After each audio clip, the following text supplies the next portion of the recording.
Hello दोस्तों, स्वागत है आपका स्टडी स्कोप यूपीएससी में। हम इस वीडियो सीरीज में 2014 का जो जीएस पेपर है उसको डिस्कस कर रहे हैं। अभी तक हमने कुल 87 क्वेश्चन को कर दिया है। इसके कुछ क्वेश्चनों को आज हम इस वीडियो में डिस्कस करते हैं। तो चलिए शुरू करते हैं। आज का हमारा पहला प्रश्न है, निम्नलिखित युग्मों पर विचार कीजिए। गरबा, मोहिनीअट्टम, यक्षगान उपयुक्त में से कौन से सही सम्मिलित हैं वो हमें यहाँ पर देखने हैं। इसी वीडियो सीरीज में हमने डिस्कस किया था 2024 में गरबा को किस में जोड़ा गया, अमूर्त विरासत स्थल में जोड़ा गया था और वह गुजरात का नृत्य है। ये तो बात सबको पता ही होगा। तो पहला पॉइंट तो सही होता है, इसलिए बी कैंसिल हो जाता है। दूसरा है मोहिनीअट्टम। मोहिनीअट्टम क्या है? एक शास्त्रीय नृत्य है और यह कहाँ पर है? यह केरला में। तो उड़ीसा में के अंदर कौन सा है? उड़ीसा में ओडिसी। तो यह भी होता है कैंसल। हमने सांस्कृतिक नृत्यों के बारे में 2013 का जीएस पेपर है वहाँ पर भी डिस्कस किया था, तो देख लीजिए, वापस क्वेश्चन रिपीट हो गया।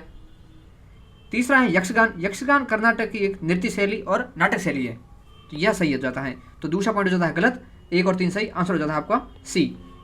चलते हैं अगले प्रश्न पर। अगला प्रश्न है, भारत के बौद्ध इतिहास, परंपरा और संस्कृति के संबंध में निम्नलिखित युग्मों पर विचार कीजिए। यहाँ पर बौद्ध इतिहास और बौद्ध से संबंधित मठों के नाम दे रखे हैं, तीर्थ स्थल के नाम है, उनमें से कौन से सही वो हमें देखने हैं। यह थोड़ा सा डिफिकल्ट क्वेश्चन है, क्योंकि यहाँ पर सीधा घाटी के आधार पर पूछ लिया, स्पीति घाटी, जास्कर घाटी, ये तो हम पता कर सकते हैं कि हिमाचल में है, लेकिन उसमें भी डीप में पूछ लिया कि हिमाचल की कौन सी घाटी में है, तो थोड़ा सा एक बहुत ही कॉम्प्लिकेटेड क्वेश्चन हो जाता है। ऐसे क्वेश्चनों को हम छोड़ सकते हैं वैसे, लेकिन अब प्रश्न आ रखा है बौद्ध मठ से संबंधित, तो सभी बौद्ध मठों के बारे में याद कर ले ताकि हमें छोड़ना ना पड़े एग्जाम में।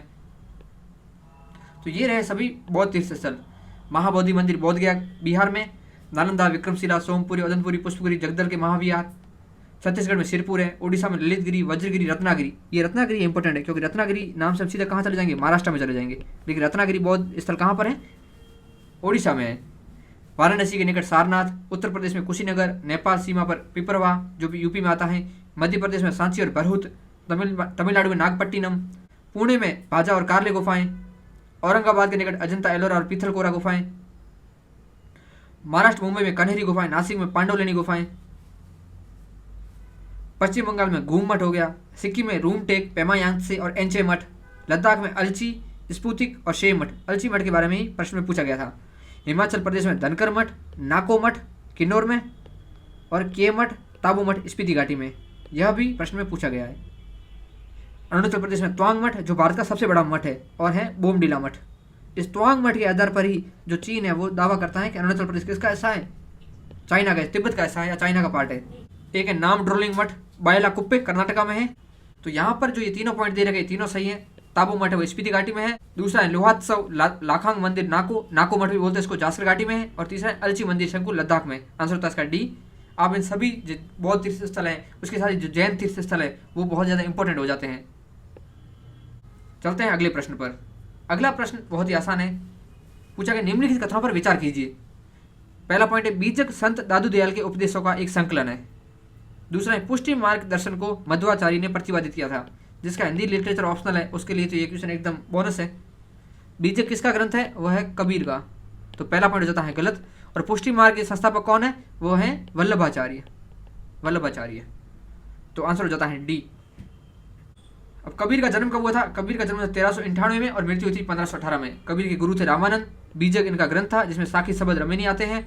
कबीर निर्गुण धारा से संबंधित थे। दादू दयाल का जन्म हुआ था 1544 में और इनकी मृत्यु हुई थी 1603 में। इनके जन्म मृत्यु याद रखना बहुत ही ज़्यादा इंपॉर्टेंट है, क्योंकि पूछ लेते हैं किसके समकालीन थे। क्या कबीर अकबर के समकालीन थे? नहीं थे। दादू दयाल थे, बिल्कुल थे।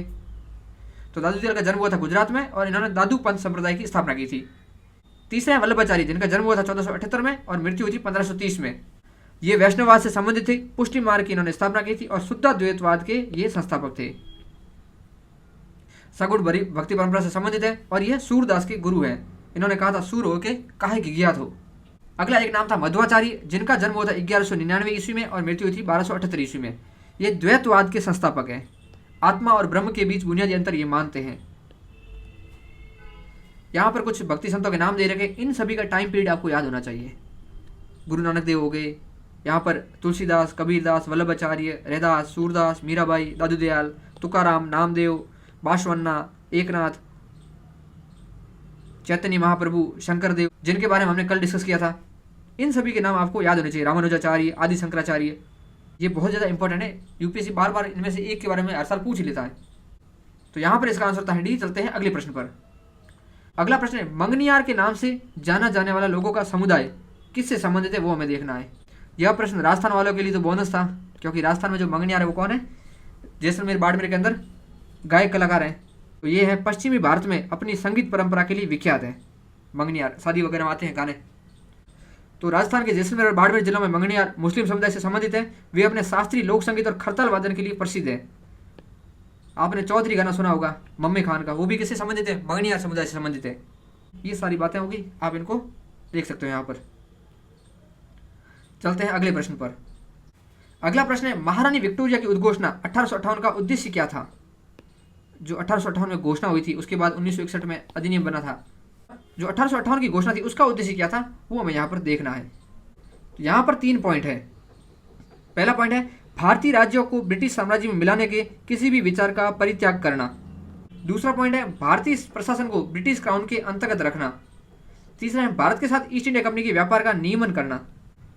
तो यहाँ पर जो तीसरा पॉइंट है, आपको पता होगा 1857 की क्रांति के बाद ईस्ट इंडिया कंपनी को समाप्त कर दिया गया था। तो यहाँ नियमन करने की बात नहीं, यहाँ थी समाप्त करने की बात। तो तीसरा पॉइंट गलत हो जाता है, तो 2 पॉइंट कैंसिल हो जाता है। दूसरा पॉइंट जो सही है, पहला पॉइंट देखना है, भारतीय राज्यों को ब्रिटिश साम्राज्य में मिलाने के किसी भी विचार का परित्याग करना। यह पॉइंट सही था, क्योंकि भारतीय राज्य थे उनमें विद्रोह हो रहा था ब्रिटिश राज्य में मिलाने के कारण, इसलिए उनको स्वायत्तता दे दी गई। आप बस हमारी बात मानिए, हमारे एक रेजिडेंट अपने पास रखिए, आप विदेशी अधिकारों से प्रतिबंधित हो जाओगे और आपके किसी अन्य राज्य से जो संबंध होंगे वो अंग्रेज सरकार देखेगी। ये सारी बातें मनवा के बोल दिया कि अब जो अंग्रेज हैं वो भारतीय राज्य हैं, उनके साथ इंटरफेयर नहीं करेंगे। तो ये पॉइंट भी सही हो जाता है, इसलिए आंसर होता है ए। 1858 में महारानी विक्टोरिया की उद्घोषणा का उद्देश्य कंपनी के शासन को समाप्त करना और 1857 के विद्रोह के बाद सभी शक्तियों को ब्रिटिश ताज को स्थानांतरित करना था, अतः दूसरा कथन सही हो जाता है। इसका उद्देश्य भारत सरकार पर पर्यवेक्षण और नियंत्रण के प्रशासनिक तंत्र में सुधार करना था, न कि ईस्ट इंडिया कंपनी के साथ व्यापार का नियमन करना। तो क्या उद्देश्य था, भारत सरकार पर पर्यवेक्षण और नियंत्रण के प्रशासनिक तंत्र में सुधार करना था।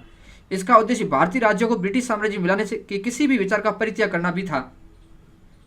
और भारत के गवर्नर जनरल को वायसराय की उपाधि दी गई, जो ब्रिटिश ताज के प्रतिनिधि बने। और पहले वायसराय कौन थे, लॉर्ड कैनिंग।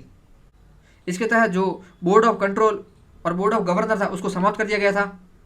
राज्य सचिव का एक पद सृजन किया गया था इसके तहत, और राज्य सचिव की सहायता करने के लिए 15 सदस्यीय भारतीय परिषद की स्थापना की गई, जो एक सलाहकार निकाय था। ये इसकी मेन विशेषताएं थी, इसलिए आंसर होता है ए। चलते हैं अगले प्रश्न पर। अगला प्रश्न है, फतेहपुरी सीकर का इबादत खाना क्या था।